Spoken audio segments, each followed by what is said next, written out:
buenas tardes, muchas gracias por estar aquí a esta hora, a las 4 de la tarde. Y muchas gracias a la organización del Congreso por todo el trabajo, el esfuerzo y por haber aceptado mi propuesta. Y estoy encantado de estar aquí en la Universidad de Barcelona, que últimamente vengo asiduamente por filosofía, por música. Y estuve hace poco, en abril, ¿no? Y encantado de estar aquí y de participar en este simposio sobre, bueno, que me parece un tema súper interesante, perspectivas de género en la música. Yo soy Marco Parmigiani, de la Universidad de Málaga, soy profesor titular de filosofía, de historia de la filosofía contemporánea, pero aparte de ello, pues mi ámbito de trabajo, de investigación, es también la filosofía de la música, ¿no? Y últimamente, pues es cuando me he estado dedicando más, pues en el ámbito de la, bueno, me interesa mucho dentro de la filosofía de la música, ¿no? La creación musical contemporánea, que es algo que siempre me ha apasionado, ¿no? Y porque, bueno, considero que la creación artística contemporánea, bueno, pues se ponen en juego un montón de elementos, de problemas, de problemáticas que nos afectan a todos como seres humanos. A algunos les puede parecer que esto, además, algunos colegas, eso va a ser filosofía, ¿no? ¡Ay, la música! Ahora estás dedicado a la música, como si eso fuera, ¿no? Bueno, un entretenimiento, ¿no? Es un poco complicado defenderlo, lo sabes, ¿no? Y sin embargo, pues, bueno, pues la creación artística contemporánea se juega muchas problemáticas a un nivel, por parte de los artistas, ¿no?, que nos puede enseñar mucho a los filósofos, a la filosofía, y que yo no veo hasta qué punto, digamos, hay una puesta en juego tan fuerte en otros temas que son iguales de importantes, ¿no?, como puede ser la ética o la filosofía política, que tengo mis colegas, mis compañeros, ¿no? Porque claro, es muy fácil ponerte a hacer teorizaciones éticas, de filosofía política, ¿no? Teorizaciones, y ahora, bueno, ¿y esto cómo se pone en práctica, ¿no? El creador contemporáneo, el artista, lo está poniendo en práctica y jugándosela con todo el problema que hay de la sociedad actual, empezando porque decía Adorno de la industria cultural, ¿no? De ese sistema de mercantilización y de banalización musical, ¿no? Entonces se la está jugando y lo está haciendo. Los otros son teorizaciones de lo que habría que hacer a nivel individual, colectivo. Bueno, pues sí, es muy bonito, ¿no? Por eso me interesa y es muy inspirador para el propio pensamiento filosófico, para el propio hacer filosofía, pero no simplemente hacer filosofía el filósofo, ¿no? No, sino para la vida, ¿eh? Para la filosofía como forma de vida, ¿eh? ¿Qué se puede hacer? Es decir, cómo ser creativo, ¿eh?, en una época, en una situación en la que yo creo, bueno, pues que la presión, los dispositivos que nos impiden, nos frenan esa creatividad son fortísimos, ¿no? Son fortísimos, ¿no? Y aquí está todo el tema de la perspectiva de género, ¿no? ¿Cómo poder llegar a ser creativos, ¿no? Y quizá empezar por ¿qué es ser creativo? Pues por eso es lo que se discute en la creación artística y musical, ¿no? Y la musical más todavía, bueno, porque bueno, yo creo el carácter problemático siempre ha tenido la música, ¿no? Escurridizo, ¿no? No tan patente, tan sólido como las artes visuales, por ejemplo, ¿no? Y al mismo tiempo que permea toda la sociedad. Yo a los estudiantes de filosofía, algunos se lo planteo así, ¿no? Vamos a ver, ¿cuántos van a exposiciones de artes plásticas, ¿no?, contemporáneas? ¿Cuántos oyen música actualmente? Todo el mundo continuamente. Es decir, se habla poco de la música, se trata poco, ¿no?, muchas veces, ¿no?, salvo lo que se ocupa, ¿no? Y sin embargo, inunda completamente la sociedad, mucho más que ir a un museo o ir a una exposición de arte contemporáneo, ¿no? Entonces, bueno, pues es la creación musical contemporánea, y en esto, pues, últimamente, pues, me he dedicado a investigar, a estudiar, pues, compositoras contemporáneas. Hice un trabajo para el número colectivo que dirigió la profesora Magda Polo, Mujeres y músicas experimentales, sobre la compositora austríaca actual Olga Neuwirth. Y bueno, pues ahí descubrí, bueno, pues todo un mundo, y además, no sé cómo decirlo, creadoras musicales del primer rango actual internacional. Lo que pasa es que volvemos otra vez a la historia que hablábamos antes, en realidad no tan reconocido, o como debería estar reconocido, como hablaba la compañera antes también de Eliane Radig, ¿no? Es que realmente sigue sin estar, ¿no? Es curioso que en esto de la composición contemporánea, clásica contemporánea, pues sigue habiendo mucha discriminación. Es decir, cuando yo he estudiado, y en concreto por los testimonios de Olga Neuwirth, voy a tratar de Rebecca Sanders, pero voy a ir comparando con otras compositoras también, actuales, ¿no? Pues, un momentito, como no tengo pizarra, me refiero a esta compositora aquí, después hablaré de Olga Neuwirth, ¿no? Premio Ernst von Siemens, que son los grandes premios nacionales de música alemanes, igual que Rebecca Sanders. Olga Neuwirth es austríaca, colaboradora habitual del Friede Jelinek, ¿no? Que es una gran escritora austríaca, premio Nobel de literatura, ¿no? Pero en este aspecto también muy contestataria. Bueno, porque lo que siguen viendo es que hay una discriminación muy fuerte, ¿no? A pesar del premio Ernst von Siemens, ¿no? Tanto Rebecca Sanders como, y ahora empezaré a hablar un poco de ella, como Olga Neuwirth son las dos únicas mujeres compositoras a las que le ha dedicado un número monográfico, de las recientes me refiero. La revista alemana Musik Konzepte, que son las grandes, ¿no? Son las únicas, hay otras, Bayulina, bueno, creo que, pero no muchas más, son 4 o 5, no son más. Por parte de, bueno, de un círculo que en principio no es refractario, no vamos a decir que es patriarcal y masculinista, ¿no? No lo es en principio, ¿no? Pero es curioso como luego al final Eliane Radic, por ejemplo, no está. No se le dedica un número, por ejemplo. Es una cosa un poco, ¿no? Entonces, pues, la misma Olga Neuwirth, a pesar de todo eso, pues se queja de, bueno, de la fuerte, ¿no? Discriminación, ¿no? Y sin embargo, pues, cuando uno examina su música, o la Rebecca Sanders, uno dice, bueno, ¿y por qué? Es decir, ¿qué pasa? ¿Que tiene el mismo nivel que otro compositor contemporáneo hombre? En modo alguno, es que no es así, ¿no? Vamos, por lo menos desde mi parecer, ¿no? Y yo esto lo quiero enfocar, como he puesto ahí, por eso voy a hablar de Rebecca Sanders, pero al final hice esa propuesta, que me insistió Marta Polo, que la presentara, pero voy a hablar también de otras compositoras, actuales, más o menos de la misma generación. Rebecca Sanders es del 67, nacida creció en 1967, Olga Neuwirth del 68. También quiero comparar con Pascal Criton, una compositora francesa, un poco más de más edad, estaba un poco dentro de la misma generación, y una compositora española, Elena Mendoza, del 71, que también trabaja en Alemania, en Berlín. Un poco para, bueno, comparar y ver un poco las direcciones, ¿no? Y todo esto examinarlo desde una, como he puesto ahí, una filosofía semiótica de la música. Es decir, voy a hacer un planteamiento filosófico, yo no hago una aproximación como musicólogo, porque yo me baso en fuentes musicológicas, en trabajo musicológico, por supuesto, para mí es fundamental, ¿no? Pero claro, yo luego lo trato como filósofo, ¿no? Y tampoco lo llamo filosofía semiótica para los que conozcan o se muevan en ese ámbito, porque no estamos hablando de la semiótica instituida, institucionalizada, que para mí tiene muchos problemas, ¿no? En particular, conoceréis los trabajos de Jean-Jacques Nattier, ¿no? Que ha desarrollado una, bueno, semiología, lo llamáis, a mí no, tiene muchos fallos, muchos problemas. Yo lo veo muy limitado el proyecto suyo. Es verdad que es de las pocas cosas, está en eso Gundam también, ¿no? Filosofía semiótica, bueno, porque se hace desde otras premisas que, bueno, que parten de un cuestionamiento muy radical de lo que es la teoría del signo, tal y como se da en la semiótica actual, ¿no? Yo de lo que voy a partir es, bueno, pues de la situación musical contemporánea ya de hace un tiempo, ¿no?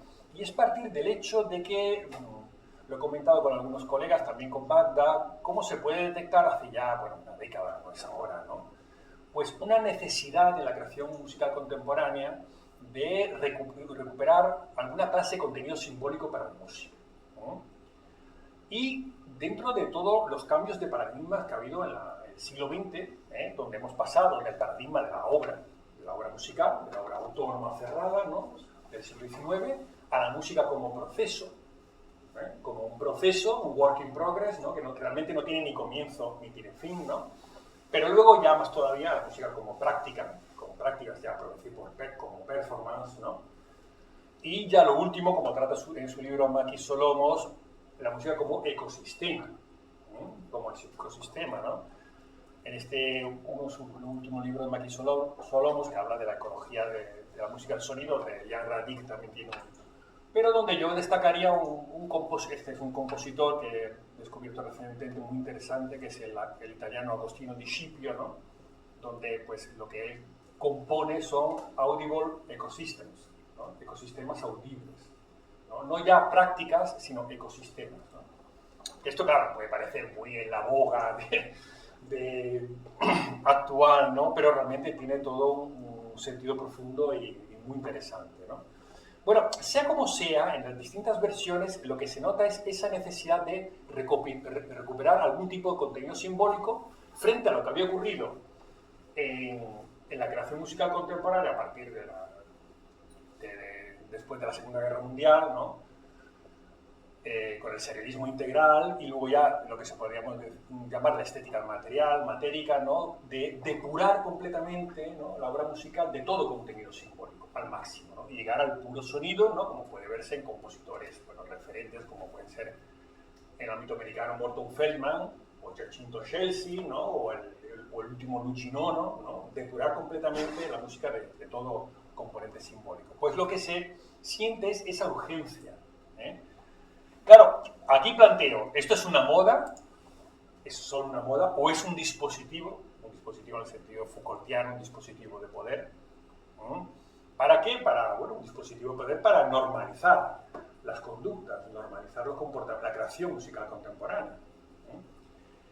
Porque claro, ese eliminar, depurar del contenido simbólico tenía su sentido en su momento histórico. Y ahora lo vamos a ver por qué.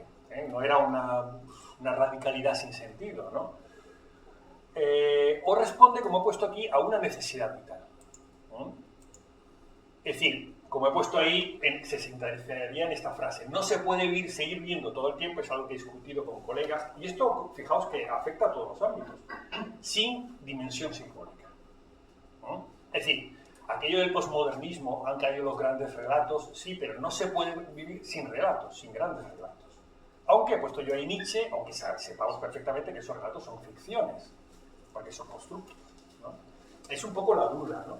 Pero esto a la vez, como he puesto, he puesto ICE, que es industria cultural, o es industria cultural, porque evidentemente los grandes relatos, estos discursos metalingüísticos, de la mejor manera que tiene en la industria cultural para, digamos, capturar, ¿no? Aparato de captura, que llamaba Deleuze, ¿no? Pues la creación artística, musical, ¿no? Y simplemente reducirla a una serie de fórmulas, estereotipos, para no ir a la experiencia real, ¿no? De la creación, ¿no? Es decir, no nos conformamos con esta estética del material, sobre todo que, a mi modo de ver, es lo más destacable antes de años 80, 90, que anterior a este revival del contenido simbólico, ¿no? Claro, el caso es que los motivos, bueno, voy a examinar un poco los motivos que tenía, perdona que estoy intentando, no, voy a proyectarlo mejor, yo creo que va a ser los motivos que tenía esta estética del material, o podemos llamar también estética de lo matérico, es decir, donde el material sonoro adquiere valor estético por sí mismo, no la forma, la estructura, ni siquiera aspectos lingüísticos musicales como puede ser la melodía, bueno, por decir ya el sistema armónico tonal funcional, ¿no? Sino lo que es el puro color sonoro, ¿no? Klangfarbe, que se dice en alemán, ¿no? Timbre, ¿no? El aspecto material del sonido, ¿no? Claro, esto respondía a la necesidad de esta estética de lo matérico de fijarse, trabajar el puro material sonoro, eliminando todo contenido simbólico, pues respondía a una situación de hipersaturación simbólica, ¿no? Es decir, una situación donde todo deviene signo, todo tiene significación, pero claro, por lo tanto, hipersaturación significa por encima de los niveles normales, es decir, traspasando un exceso en el que, bueno, con la teoría de información realmente todo significa y al final nada significa, ¿eh? A la vez que todo deviene signo, el signo deviene opaco, ¿eh? Y a eso respondía esa estética del material, bueno, y se sigue manteniendo, por supuesto, ¿eh? Y además Rebecca Sanders va un poco por ahí, y bueno, ya veremos en una línea intermedia, ¿no? Y esto respondía, claro, esta hipersaturación simbólica lo que genera es una pérdida del sentido de lo matérico, del material. Y de ahí la necesidad de recuperar el sentido puramente físico del sonido, ¿no? Y también con la escucha encarnada y todas esas cuestiones, ¿no? La pérdida del oficio y la artesanía, ¿no? Es decir, el hecho de que, bueno, la música es lenguaje, pero también tiene un aspecto muy artesanal, ¿eh? Como, igual que las artes plásticas, donde, bueno, se ve más claramente que uno se mancha las manos, ¿no? Voy a poner ya un primer ejemplo para ver cómo Rebecca Sanders, bueno, en 1967, trabaja y se fija en este aspecto, en trabajar el material sonoro como si trabajara un artista artesanal con materiales físicos, porque para ella el sonido tiene peso, ¿eh? Tiene un aspecto áptico, táctil, no meramente puramente sonoro, ¿no? Rebecca Sanders, que es británica, ¿no? Hizo su formación allí en Manchester, ¿no? Es una de las principales compositoras actuales en el panorama actual, ¿no? Podéis encontrar en las plataformas de música pues grabaciones suyas, ¿no? De las más tiene bastante reconocimiento. Y lo que pasa es que luego, bueno, trabaja en Alemania, trabaja en Berlín, ¿no? Y ahí ha continuado. Ella también estudió con Wolfgang Riem, el compositor alemán, ¿no? Aunque sigue otra línea diferente, ¿no? Y bueno, uno de los artífices de lo que se llamó la nueva simplicidad, donde hay también en parte una recopilación del aspecto simbólico, ya en los años 70. Pero bueno, ella sigue su propia línea completamente personal, ¿no?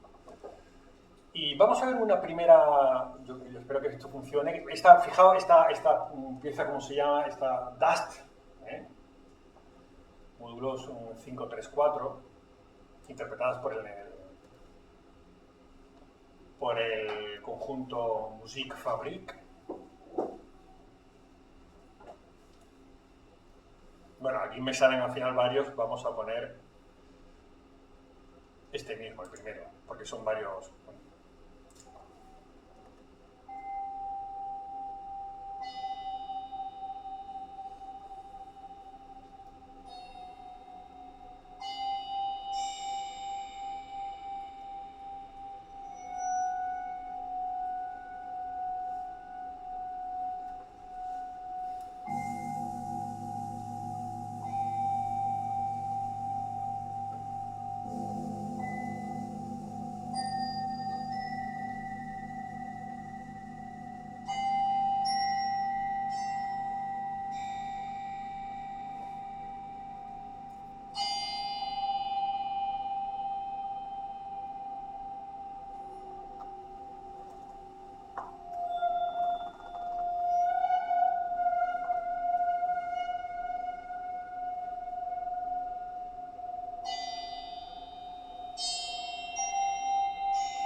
Bueno, vamos a parar aquí y en todo caso luego seguimos viendo por las cuestiones de tiempo. Pero ya como podéis ver, hay el trabajo, bueno, fabricación, utilización de instrumentos especiales, ¿no? También por parte del músico, una colaboración enorme con los intérpretes, con los músicos. Ella colabora continuamente para alcanzar ese trabajo en el sonido, ¿no? Porque claro, luego al final es el músico quien lo produce, ¿no? Y este aspecto artesanal, ¿no? Entonces, en los planteamientos actuales con lo simbólico, yo, haciendo una pequeña taxonomía, una propuesta de taxonomía, distinguiría lo que es la estética musical de lo matérico, o los grandes referentes, Morton Feldman, Giacinto Scelsi, Luigi Nono, también añadiría Eliane Radic, por supuesto, está hablando con Ana María, ¿no? Y con esta recuperación, ¿qué posibilidades se han abierto? Pues en primer lugar, bueno, la más fácil, tipo 2, reemplazar el trabajo con el material sonoro por nuevos lenguajes, por una nueva carga simbólica del lenguaje musical a través del lenguaje neotonal. Bueno, hay múltiples ejemplos, ¿no? Incluso de autores que vienen del ámbito minimalista, ¿no? Por ejemplo, como John Adams, bueno, esto está muy en boga, ¿no? Un tercer tipo sería recuperar el nivel simbólico, pero enfrentarlos, trabajarlos de manera enfrentada. Pongo aquí el ejemplo de Olga Neubert, que es magnífico, uno un poco más antiguo, realmente, sería Helmut Lagemann, ¿no? como en esta obra, Remnant of Song, ¿no? Remanentes de canciones, ¿no? Una anfigoría es algo que, una figura del lenguaje, musical o el lenguaje normal, que parece que tiene sentido y no lo tiene, ¿no? Y además múltiples sentidos, pero al final no tiene sentido ninguno, ¿eh?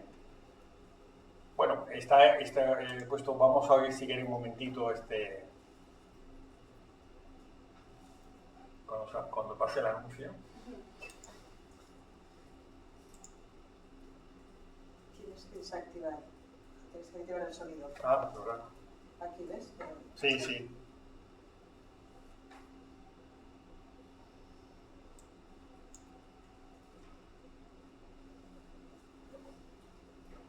No, pero no se oye, ¿no? Está muy bajo abajo en el... Ah, verdad, sí.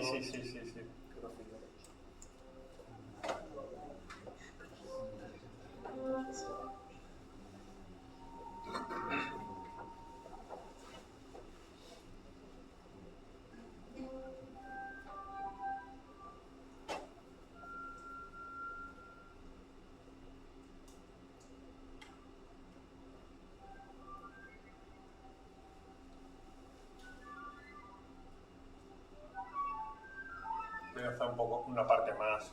Esto en un minuto es complicado.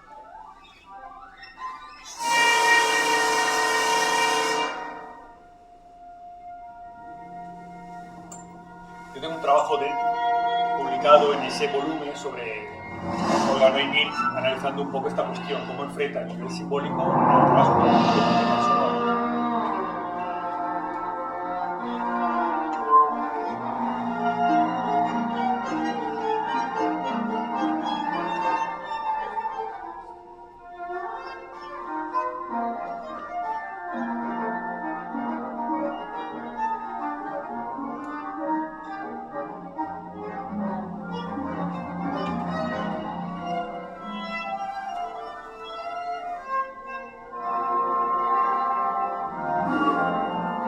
Aquí claramente rememoración armónica, de figuras melódicas, ¿no? Pero no se queda solo ahí, sino que está contenta enfrentada con el trabajo, ¿no? Con el trabajo del puro material sonoro. Esto no lo hace, la diferencia con Rebecca Sanders no lo hace, en absoluto, es una depuración del puro material, ¿no? Le Encantada sobre la aventura en el mar de Le Meraville es la obra sobre la que tengo dedicada el trabajo ese, ¿no? Una obra muy compleja, bueno, impresionante, ¿no? Y el último tipo, que es el de Rebecca Sanders, que es explorar y excavar el carácter semiótico de la música, digamos, en la dimensión matérica misma, ¿no? Digamos, añadiendo una carga simbólica aparte, ¿eh? Que es un poco, bueno, mi interpretación, ¿no? Claro, por tanto, el problema que se plantea es doble, como he puesto ahí. Por una parte, ¿cómo podemos tratar el signo musical como material? ¿No? Pues claro, el signo, a tratarlo como puro material, deja de ser signo, ¿no? Entonces ya dejaría de ser signo. Desde un punto de vista de un planteamiento semiótico, bueno, pues entonces ya no es lenguaje, no comunica. Y en cuanto es signo, pues ya no es en su aspecto material. Y, por otro lado, ¿cómo puede lo matérico sonoro devenir expresivo, ¿no? Evitando a un mismo tiempo incorporar una dimensión simbólica externa, pero también dejando de ser signo, ¿no? Pero conseguir ser expresivo, ¿no? Bueno, es una cuestión filosófica un poco que yo me planteo y... Bueno, aquí simplemente he puesto una serie de conceptos clave, pero bueno, esto ahora mismo me lo voy a acerca de conceptos claves de una semiótica de la música, y lo fundamental aquí es la idea de, bueno, distinguir estos niveles del signo. El nivel semántico, el sintáctico y el pragmático, que es lo habitual dentro de una teoría del signo, ¿no? El semántico es la relación entre signo y signado y un objeto, que puede ser una imagen mental, puede ser un sentimiento, ¿no? El sintáctico, que es la relación entre los signos, y el pragmático, la relación entre signo y acción, ¿no? Pero claro, yo distinguiría un primer nivel, que es el aspecto puramente material del signo, ¿no? Claro, ¿qué es lo que ocurre en el aspecto material? Aquí he puesto esta aporía, ¿no? En el sentido que, vamos a ver, cuando tenemos, por ejemplo, un signo escrito, pensemos en un idioma que estamos aprendiendo, Por ejemplo, un signo en chino clásico o en sánscrito, si nos fijamos, el aspecto material hace falta para reconocer qué significa sí, pero si nos fijamos en el aspecto material, se nos va su aspecto de signo. Para ver su aspecto de signo tenemos que obviar ya su aspecto material y fijarnos a qué remite, qué está significando el signo, ¿no? Igual que pasa un poco con las palabras habladas, ¿no? Si nos fijamos puramente y obviamos su carácter sígnico, nos quedamos solos con su materialidad, ¿no? Entonces, claro, es un poco complicado. El aspecto material parece externo al signo, o si nos fijamos en el puro aspecto, como está dibujada la letra, el ideograma chino, ya nos olvidamos de qué significa. Nos podemos fijar en el aspecto estético, sugerente, pero ya se nos ha olvidado, ¿no? Entonces, claro, el aspecto material del signo choca con el aspecto sígnico, en principio, el resaltarlo, claro, el ponerlo en primer plano, ¿no? Vamos a ver qué podría ser la idea de, bueno, liberar la materialidad del signo y contraponiendo varios... ¿Cómo voy de tiempo? Bueno, vamos a ir... Quería contraponer varios... Tengo varios ejemplos musicales. Vamos a ver el primer caso de romper con el nivel semántico del signo. Es decir, el hecho de que el signo musical se refiera a algo. Y para esto he traído una obra que pueden ser ideas, sentimientos, representaciones, que es Wonder Steps, de otra compositora, Pascal Criton. Bueno, que a mi modo de ver también me parece... Y donde, bueno, pues se puede claramente ver cómo fundamental es la experiencia. Bueno, esto no es...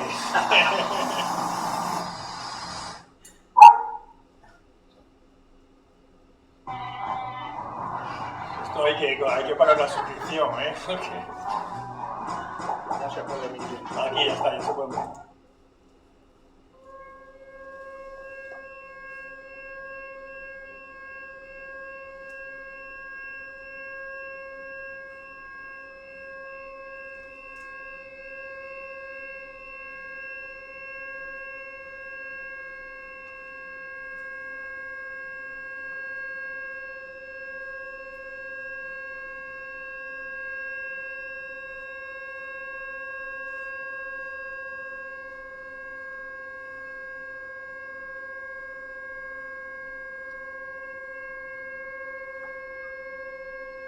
Es un acordeón afinado en cuartos de tonos y trabaja con las mínimas, ¿no? Diferencias de frecuencia.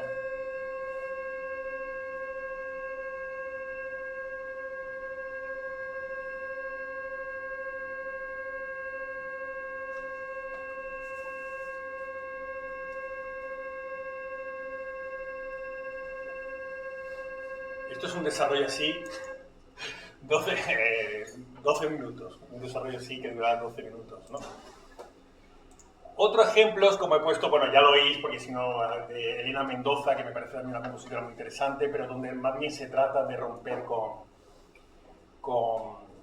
el aspecto pragmático de la relación entre el signo musical y la acción, ¿no? Y el ejemplo de Rebecca Sanders, donde es otra vez el de Dust que había puesto antes, ¿no? Donde realmente se trata de romper con las relaciones codificadas que los significantes musicales tienen entre sí, ¿no?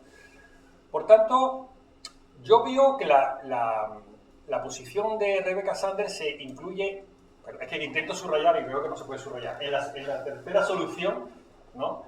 En situarse en un trabajo, lo podemos llamar liminal, en donde se está trabajando con el signo.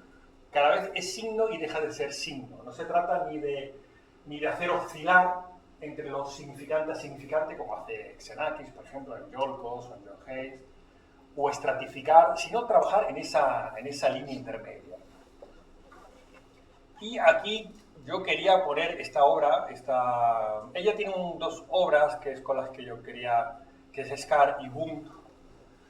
Scar, que es cicatriz, Wund es herida, para que veáis el carácter también táctil, ¿no? De su música, ¿no? Pero quizás me resulta más ilustrativa la primera, cicatriz. Wund está construida sobre Scar, ¿no? Y como aquí hay este trabajo con el signo de manera que sin dejar trabajando el aspecto material del signo, pero de tal manera que no deje de ser signo realmente y tenga una expresividad propia, ¿no?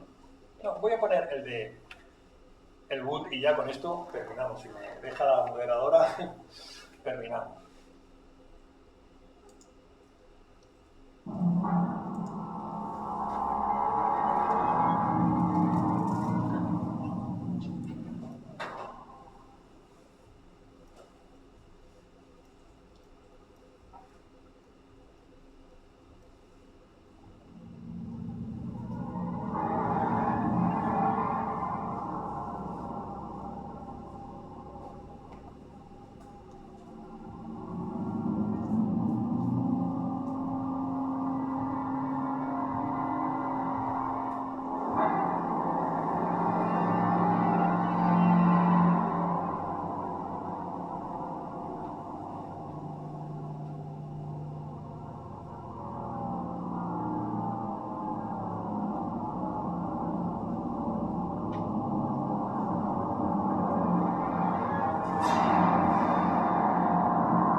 Bueno, es difícil decir que esta música no tiene expresividad, ¿no? Que está, que es fría, que está, ¿no? Vamos, a mí me resulta absolutamente impresionante, ¿no? Este río continuo que va subiendo y bajando, ¿no? De material sonoro, ¿no? Y ese trabajo muy intenso por dentro, ¿no? De elaboración, ¿no? Y ya digo, también, y sobre todo muchas veces con los intérpretes, ¿no? Para conseguir el exacto resultado sonoro, ¿no? Ese, claro, porque depende muchas veces del intérprete. Bueno, pues muchas gracias, pero nada, sí ha sido un poco